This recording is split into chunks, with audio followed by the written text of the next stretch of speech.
Hey everybody, whoa, thanks for pressing play. Great to see you everybody out there in Son of Sam land. Hey, we got a great one for you today. Yes, we are here and we're back at the Hartsdale Pet Cemetery today. And slightly drizzly, but I felt the ambiance and the atmosphere was perfect and the lighting was great. So I came out today to, well, we're just gonna be here for a short little while. Today's video is not going to be very long because it's a singular topic. And of course that topic is Son of Sam and the Hartsdale Pet Cemetery. Yes. And so you might be asking yourself, well, what's the connection between Son of Sam and the Hartsdale Pet Cemetery? And great question. And the answer to that lies in one specific dog, but we'll get to that in a bit. I wanted to show you real quick before we walk down to the gravesite and I tell you the story. I want to show you the grave of, well, one of the most famous drummers of all time, Gene Krupa. He has his dogs buried here. I didn't have a clue about this. Our pal Jerk and Susie. And you can see here, Krupa. So this is the gravesite of the dogs of one of the most famous jazz drummers of all time here at the Hartsdale Pet Cemetery. And of course, the Hartsdale Pet Cemetery is an area that some of you may already be familiar with if you're a fan of the channel, because I did a non-Son of Sam video up here fairly recently with the director of this place named Ed Martin. And it was about the story of Patricia Charté and her son who were buried here as well, which is a very tear-jerky story. And was very honored that Ed Martin spent his time with me and we were able to make that video. But here today, we are here to discuss the gravesite of the Duke of Death. Yes, the famous Duke of Death from the Breerland letter is buried here, and I had no clue about this. I had just ran into this gravesite as an accident, really. Seriously, almost as if I was drawn to it, because I was here visiting this place with my sister. Didn't bring up the camera, we were just up here taking a look and walking around the grounds, and there was a site that was kind of off the beaten path that I wasn't really that interested in walking up to, and my sister said, let's go up there regardless of how you feel. And so we did, and when we did, I saw the grave of Duke, which we'll get to today. But first, of course, I have to tell you the story. But looky here. Uh-oh. It's a sign. Wheatie. And of course, if anybody still thinks that John Carr's nickname was Wheaties, you're out of your mind. There's absolutely no proof whatsoever of this in the real world as presently constituted.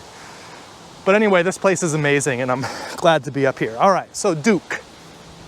Well, of course, you all remember in the Breerland letter, the famous Breerland letter, that there were 4, quote, aliases of the Son of Sam. Now, I'm not quite sure that that's actually the truth, because it was Maury Terry who said they were aliases.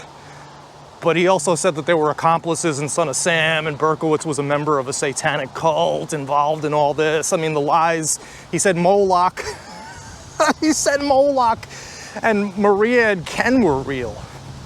So this is a dude who didn't think twice about lying. So anyway, the whole thing with him and aliases is up for debate. But there's no doubt that at the end of the Breerland letter, at the end of it, that there are 4 letters, 4 names.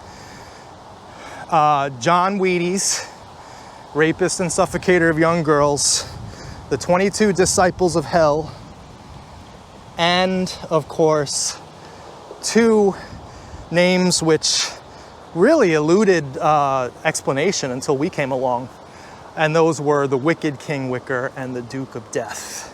So everyone thought that referred to Alfonso Carrozza, he of 22 Wicker Street, and actually 22 Wicker Street does have a connection to today's story. And also, of course, to Michael Vale Baron Karnkowski Carr. as the Duke of Death because, according to Maury, he had credit cards and credit cards under the name of a baron, and so Maury Terry made that very specious connection. And of course, specious connections are what we're talking about with Maury Terry and his last remaining fans. All they do is make specious connections, connections which don't exist in the real world, and then because they have these crazy confirmation biases, they connect everything. I mean, that's the Maury Terry legacy. Luckily, we killed it. There's still a few people out there who still follow that methodology. Anyway, real quick, we're back here at the Charté grave. For those who might have missed it in the first one, this is the grave of the woman who was in the New York Times article. So anyway, some of you may remember the Netto family of 18 Wicker Street and the extensive interviews that me and a partner of mine during that period named Neo had interviewed, quite in depth actually. And when we were leaving after our first, it might have been our first, maybe it was our second time interviewing them, because I interviewed them with him, I believe, twice, and then I went back about 2 or 3 times after that. Well, we were just, the camera had stopped rolling, and we were just chilling in the kitchen, saying our goodbyes and how, you know, and pleasantries and all that stuff, making small talk after this intense experience of the interview had occurred. And out of the blue, Sylvia just tells us that they had a dog named King. It was King, the German Shepherd, that replaced Rocket, the dog that David Berkowitz shot on December 24th, 1976. And then Teresa Ramos said that the dog next to them on 22 Wicker Street went by the name Duke.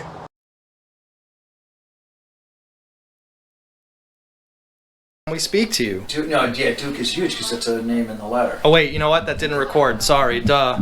Nice. Once again.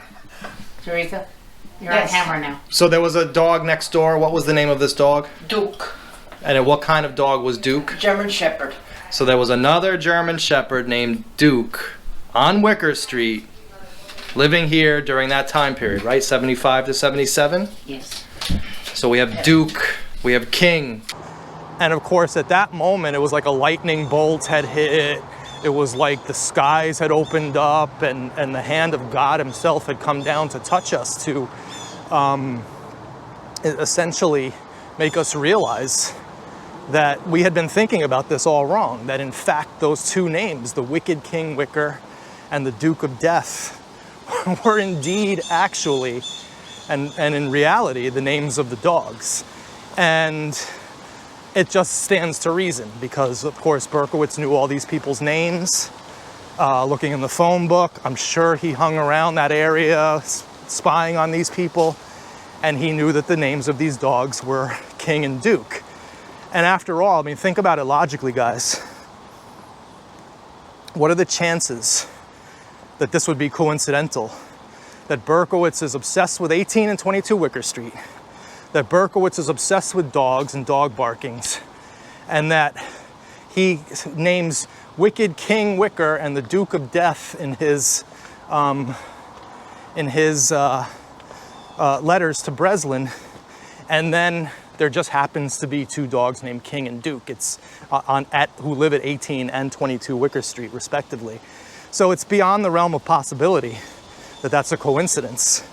And of course, it was one of the major pieces of the puzzle that made us realize in those days that we hadn't gotten the complete story from Maury Terry, and in fact, he lied to us, which was, of course, was one of the reasons, was the main reason why I turned on the cult story. So anyway, I'm walking here, and I'm just looking around this little isolated section of the cemetery here on the, I guess it would be the southeast corner. You kind of have to go up a stairs to get to it, right? Just giving you guys a visual thing. You got to go up there, and then there's a stair, and this is like an elevated section. and it's pretty hilly here. Well, we were walking here, and for some reason I always get this feeling before something happens in Son of Sam in my life. And right about here I was struck with this weird feeling, and my eyes were just drawn to this gravestone right here.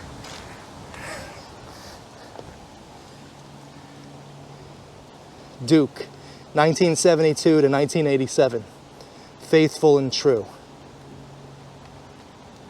Bernardi.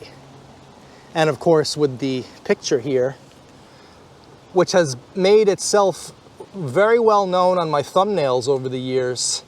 And this picture was actually given to me, I'm going to show you right here on screen. This picture was actually given to me or sent to me electronically over 2 years ago by one of the members of the Bernardi family.